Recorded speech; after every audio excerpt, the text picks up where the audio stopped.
त्याच राजस्थानमध्ये माझं आगमन झालं आणि विमानातनं उतरतानाच भ्रमणध्वनीवरनं निडर धडाडीचे महाराष्ट्राचे नेते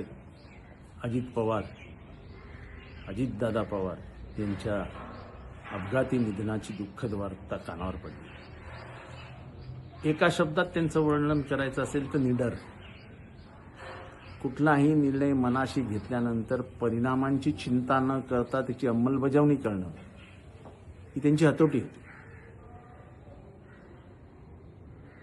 त्यांचं चालणं, त्यांचं वागणं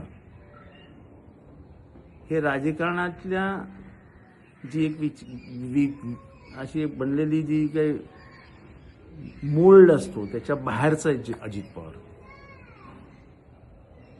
ते पारंपरिक पद्धतींवर फार विचार करत नसत।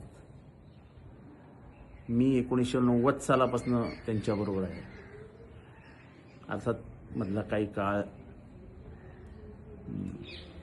जी परिस्थिती होती त्याच्यातनं आम्ही गेलो,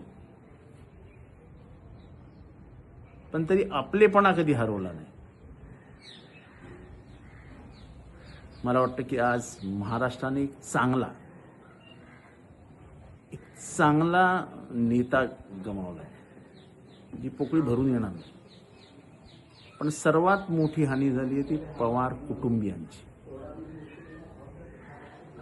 पवार कुटुंबियांचा वारसा खऱ्या अर्थाने पुढे घेऊन जाण्याची ताकद असलेला माणूस अजित पवार, नेमके तेच गेले।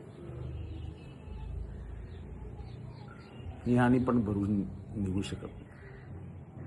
या दुःखद प्रसंगी पवार कुटुंबियांना हे दुःख सहन करण्याची ताकद मिळो, याच्यापेक्षा आपण काय बोलू शकतो। पण महाराष्ट्राची झालेली हानी भरून निघू शकत नाही एवढं म्हणतो अत्यंत प्रामाणिक मनाने मी सांगतो। महाराष्ट्राची मोठी हानी झाली। देव या मृतात्म्यास शांती देऊ एवढीच प्रार्थना।